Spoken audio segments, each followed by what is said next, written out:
Alhamdulillah, wassalatu wassalamu ala Rasulillah wa ala alihi wa sahbihi wa mawala wa la hawla wa la quwwata illa billah.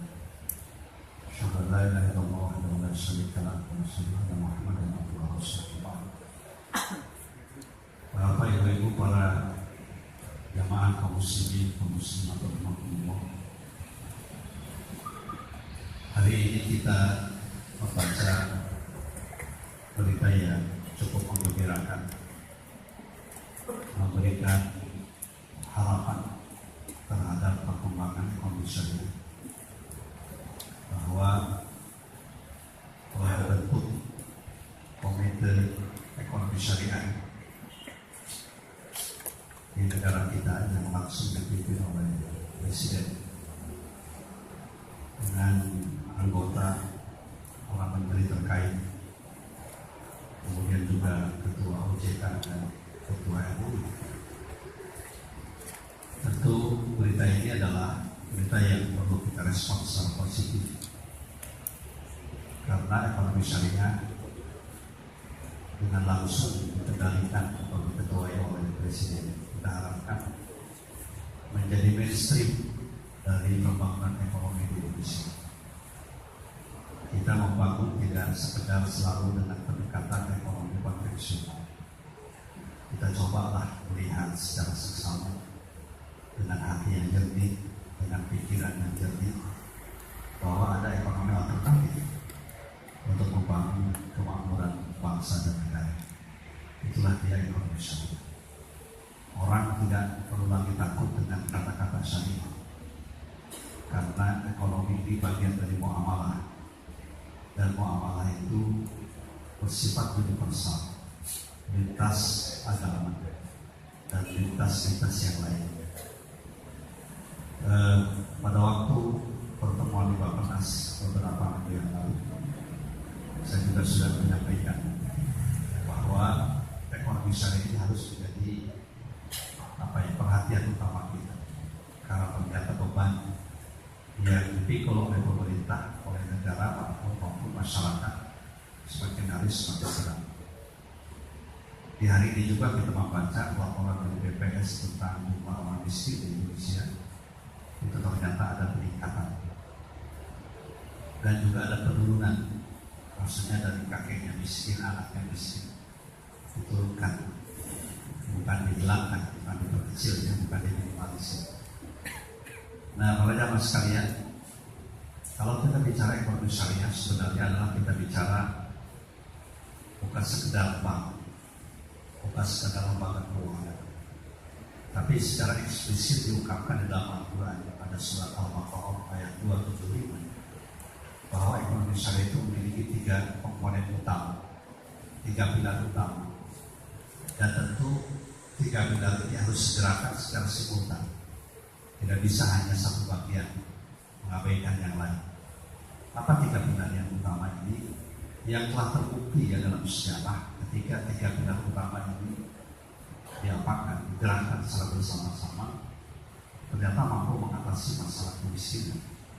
Bukan sekedar itu, mampu mengatasi masalah kesenjangan. Ada pemerataan, tidak ada disparitas antara kelompok the have dengan kelompok the have, antara kaum armian dengan orang yang duafa.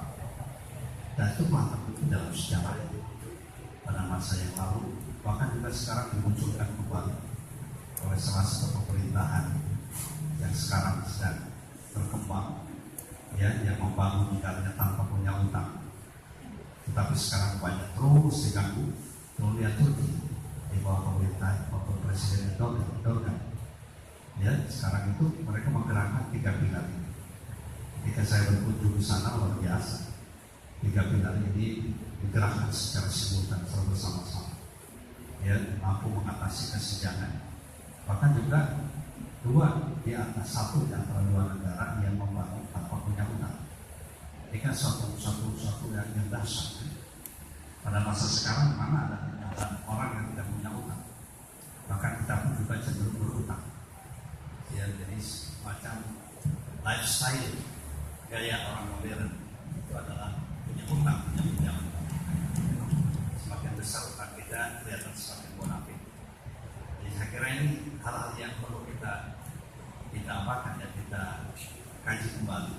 khazanah, khazanah yang diapakan, yang digali dari sumber-sumber ajaran Islam yang sangat absolut kebenaran, yang sangat mutlak, yang sangat sesuai dengan fitrah manusia.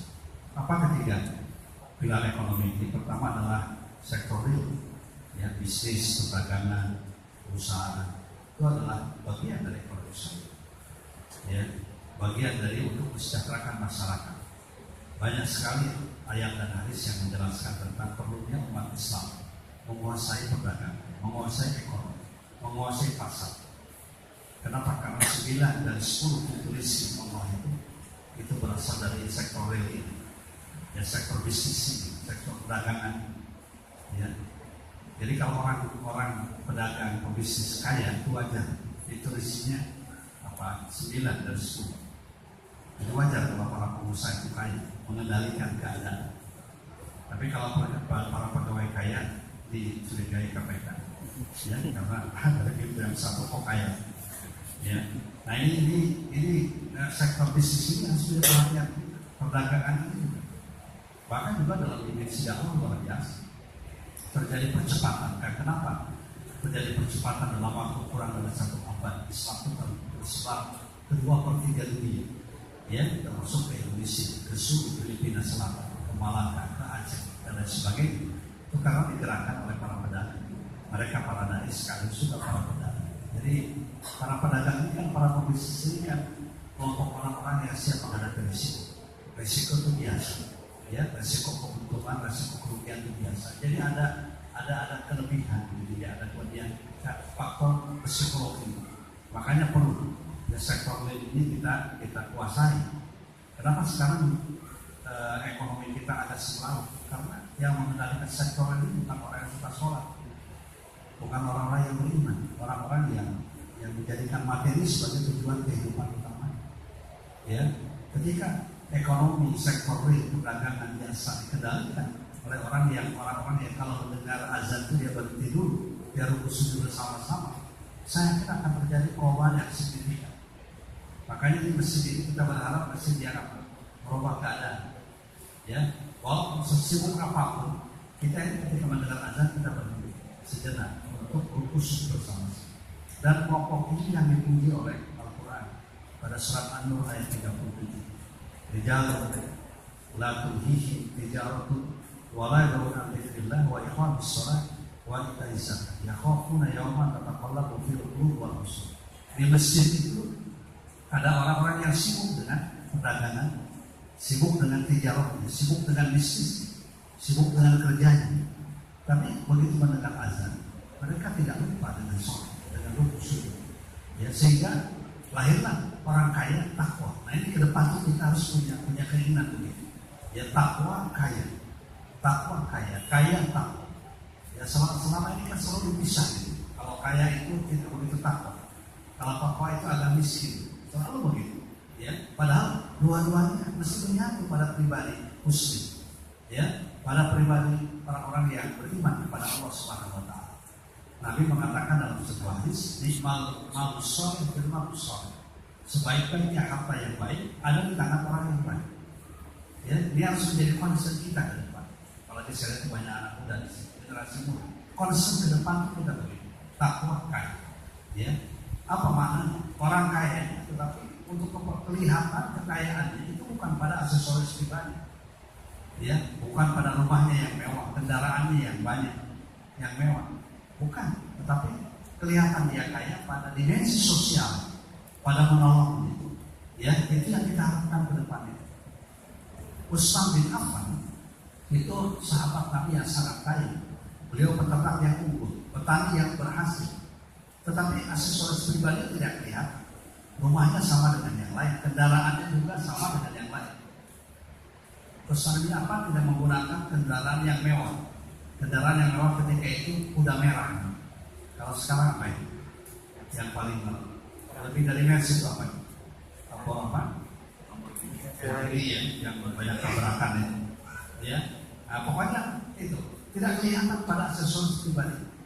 Tapi kapan kelihatan rumah Utsman bin Affan itu orang kaya? Ketika dia berinfak, ketika dia ajak berinfak oleh Rasulullah SAW perjuangan, dia langsung keluarkan 100 ekor unta.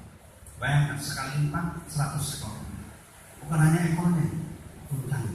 Ya, 100 ekor unta. Kalau sekarang harga 1 ekor unta 50 juta, berarti sekali infak itu 55 miliar. Nah kita berharap yang begitu, yang masuk ke takwa kaya itu begitu. Kelihatan pada dimensi sosial, ya bukan pada aksesoris pribadi, ya. Nah ini adalah sektor real bisnis dan perdagangan. Itu bagian penting. Makanya dahulu dan sekarang juga masih kelihatan tanda-tandanya. Yang namanya masjid itu kan di depannya ada pasar. Yang namanya masjid, ya masjid pasar. Di Masjid Nabawi sampai sekarang kan begitu keluar itu ada pasar, ada toko-toko, ya ada kegiatan bisnis, kegiatan perdagangan. Ya di Mekah juga begitu kan. Begitu keluar ada perdagangan, ada kegiatan bisnis, kegiatan pasar. Bahkan dulu ada pasar yang sangat terkenal bagi jemaah Indonesia, yaitu pasar Seng. Ya pasar Seng itu terkenal bagi jemaah Indonesia, sehingga banyak jemaah yang lebih senang tawaf di sini ketimbang tawaf di sekitar Ka'bah. Ya dari saking terkenalnya pasar Seng. Jadi ini gambaran sebenarnya ya, gambaran menyatunya masjid dengan kehidupan ekonomi, supaya ekonomi terkendali dengan baik. Ekonomi tauhid, ekonomi keimanan, ya. Dan ini yang masih kita rasakan. Alhamdulillah sudah mulai, ya. Di Indonesia juga kan para pedagang kan yang mulai membangun kesadaran bersama ini, yaitu syarikat dagang, ya, syarikat dagang Islam, ya. Kemudian menjadi SI syarikat Islam, itu adalah syarikat perdagangan, ya perdagangan pada mulanya para pedagang. Nah ini perlu kita hidupkan kembali. Saya sangat mendambakan sekali lahirnya entrepreneur, ya ke depan itu yang menguasai keadaan. Yang kedua adalah sektor moneter, ya lembaga keuangan LKS, lembaga keuangan syariah yang tanpa riba, tanpa bunga. Kita harapkan begitu ke depan. Alhamdulillah walaupun terjadi stagnan ya, sekarang ini stagnan, market share-nya hanya sampai 5%, belum nambah. Tapi saya melihat ada hal-hal yang tidak negatif, spread tidak berujung pada negatif. Ya walaupun agak dalam kondisi ekonomi secara makro memang sekarang demikian, ya agak stagnan, tetapi tidak pada negatif seperti itu. Tidak pada tidak pada kerugian. Dan apalagi sekarang dengan komite ini kita harapkan sektor moneter ini akan jalan, ya perbankan syariah, ya asuransi syariah, kemudian sektor-sektor yang lain, bahkan juga sekarang bisnis syariah, hotel syariah. Saya kira ini adalah sesuatu yang menggembirakan, yang patut kita respon. Ya, kenapa? Karena memang tujuannya adalah untuk kemaslahatan kita, kesejahteraan dunia, ya, dan juga kita beribadah kepada Allah Subhanahu Wa Taala. Dan sektor yang ketiga, inilah yang perlu juga kita kuatkan, yaitu sektor ziswat namanya, zakat, infak, sedekah dan wakaf. Jadi ketika 3 sektor ini digerakkan, ya 3 pilar digerakkan secara simultan, itu akan melahirkan sebuah kekuatan yang luar biasa. Nah, fungsi zakat itu kita tahu. Saya ingin pada kesempatan lain nanti yang bagian pilar pertama, kedua itu kita bahas, atau mungkin juga sudah dibahas ya oleh para guru, para dai yang rutin di sini. Dan saya ingin menjelaskan sedikit tentang sektor yang ketiga, pilar yang ketiga, ya, fungsi zakat.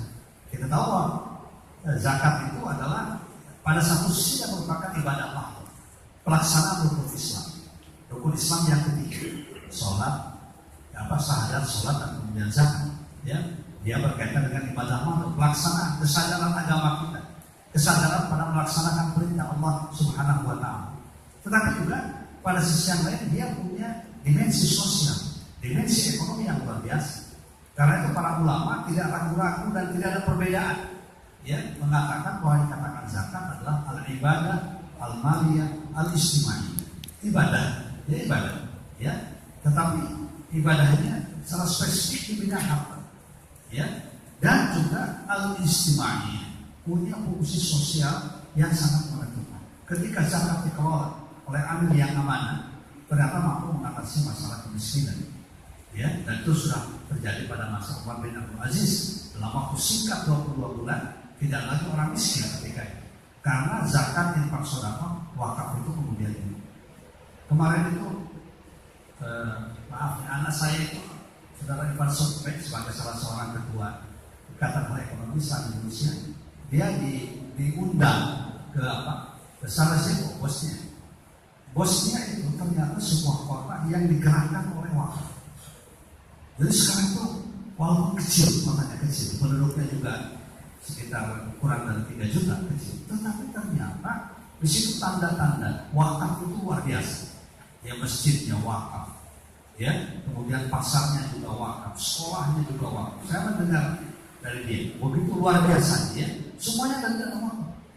Dan ternyata nggak ada orang miskin, ya, di Bosnia di Sarajevo itu luar biasa, sehingga dikatakan sebagai kota wakaf, ya, sudah lebih dari usianya 6 abad, ya, dibangun pasarnya juga dari wakaf, ya, ketika digerakkan semuanya, pasarnya, sekolahnya, perguruan tingginya dari dana wakaf. Kita mendengar selama ini perguruan tinggi yang terkemuka Azhar University di Mesir itu dari dana wakaf. Ya, sudah lebih dari 1000 tahun perguruan tinggi tertua di dunia ini karena Azhar.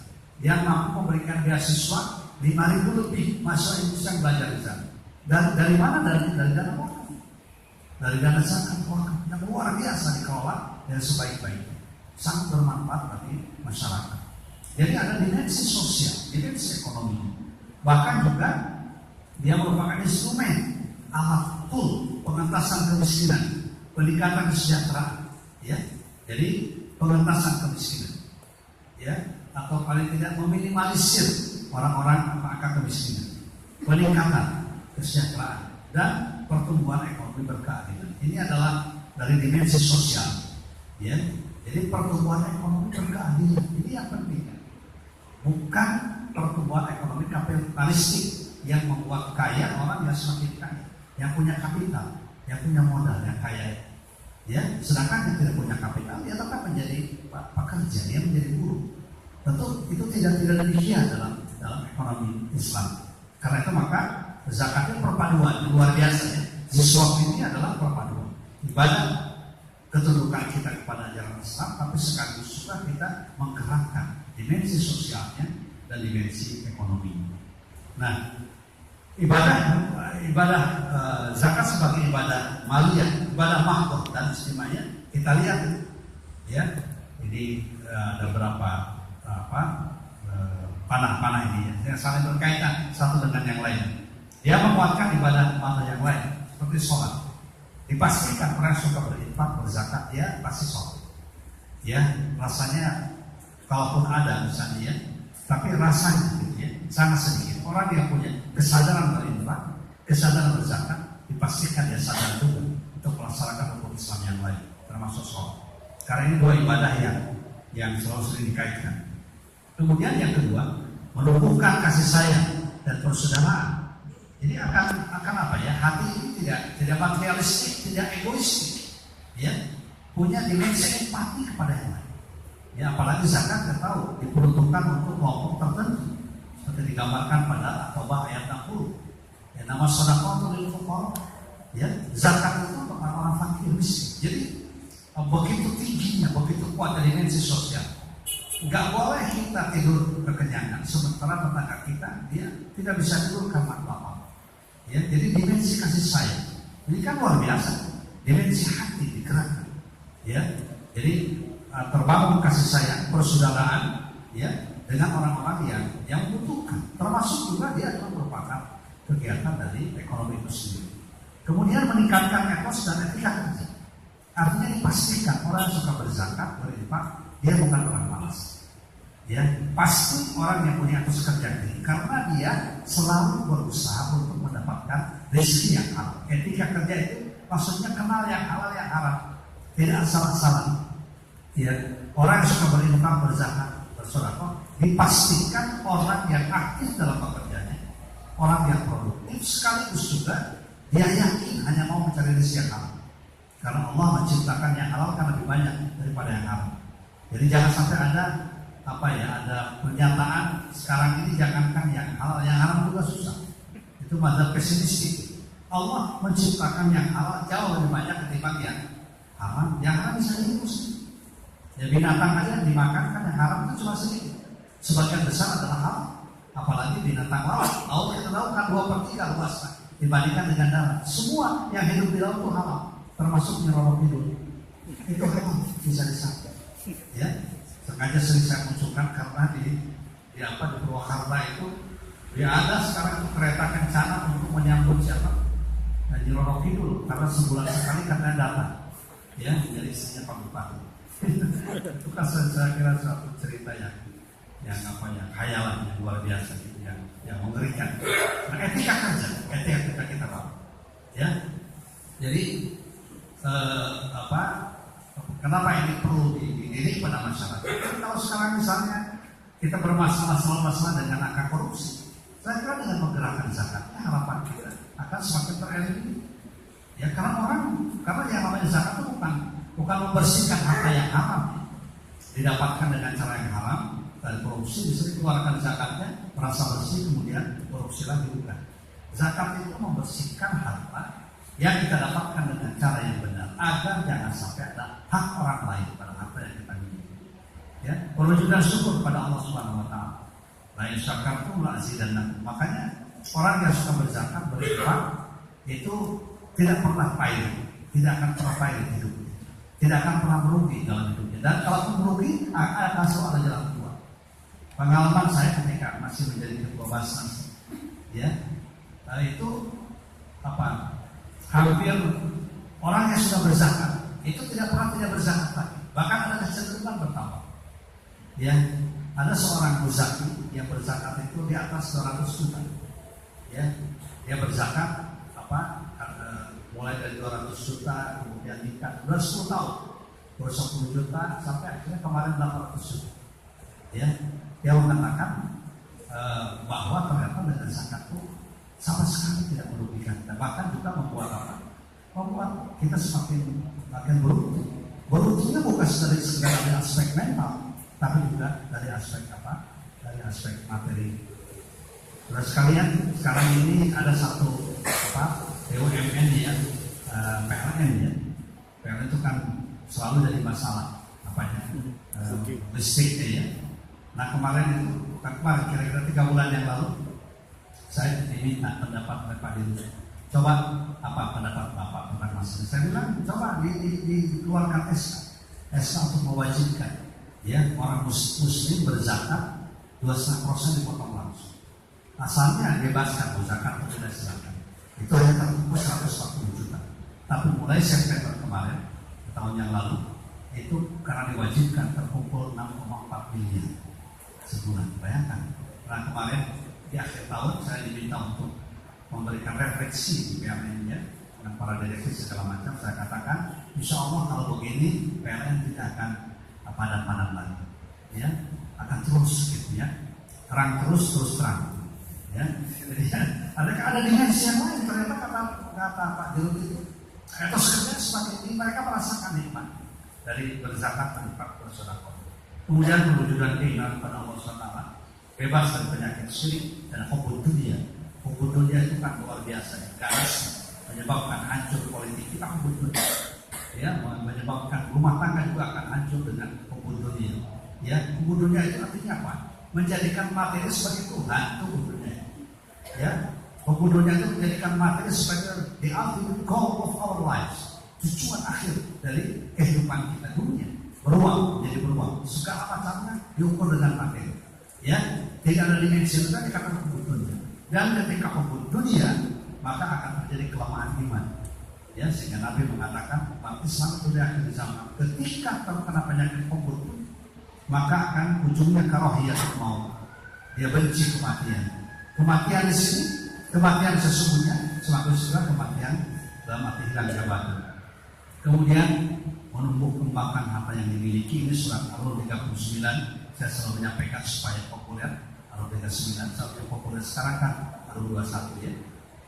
Kalau ada pada surat undangan perkawinan Al-Nur 21, mohon doa restu dan 200.000. Ya, Al-Nur 21 39. Itu adalah ayat yang berkaitan dengan zakat itu mengembangkan hati dan kemudian membersihkan hati dan pikiran. Ini diungkapkan terlain, masih banyak hal yang lain yang berkaitan dengan dimensi ibadahnya. Ini belum dimensi ekonominya, lalu dimensi bandani zakat. Ya, mudah-mudahan sekali lagi kita semuanya menjadi orang-orang yang bertakwa, yang mendapatkan keberkahan di dalam hidup ini, dan setiap usaha yang kita lakukan akan memberikan keuntungan dunia dan akhirat. Ya, dan kita berharap untuk umat Islam di Indonesia kehidupannya semakin berkah. Ya, kalau mereka miskin, hanya miskin pendapatan, ya, tetapi tidak miskin hati, tidak miskin ibadah, karena akan lain. Ya, orang miskin hanya secara materi, tapi dia punya kekayaan rohani, itu akan lain dengan orang yang miskin dua-duanya. Ya, sudah miskin tidak sholat, itu luar biasa. Ya, jadi karena saya lagi mudah-mudahan, saya berharap dari masjid ini akan tersuarakan ya hal-hal yang berkaitan dengan kegiatan ekonomi syariah. Mudah-mudahan ini akan menjadi masjid yang penuh dengan keberkahan dari Allah SWT. Saya kira demikian yang akan saya sampaikan. Terima kasih. Alhamdulillahirobbilalamin. Assalamualaikum warahmatullahi wabarakatuh. Buat para jamaah, diinformasikan bahwa kita akan melanjutkan kajian dengan Pak Didi pada bulan depan, insya Allah dengan waktu yang akan kita umumkan. Juga Rabu besok, Senin besok dan Rabu kita sudah akan mulai lagi kajian rutin ekonomi syariah bersama dengan Pak Kriawan dan Pak Al-Safi. Juga diinformasikan rekan-rekan yang ingin mengikuti kajian kewirausahaan tanggal 10 Januari besok ada majelis wirausaha di Masjid Mutia. Jadi pembicaranya yaitu CEO dari General Electric Indonesia, Bapak Andi Sandiago. Buat rekan-rekan yang memiliki waktu dan keinginan pengetahuan bisa menghadiri. Terima kasih. Assalamualaikum warahmatullahi wabarakatuh.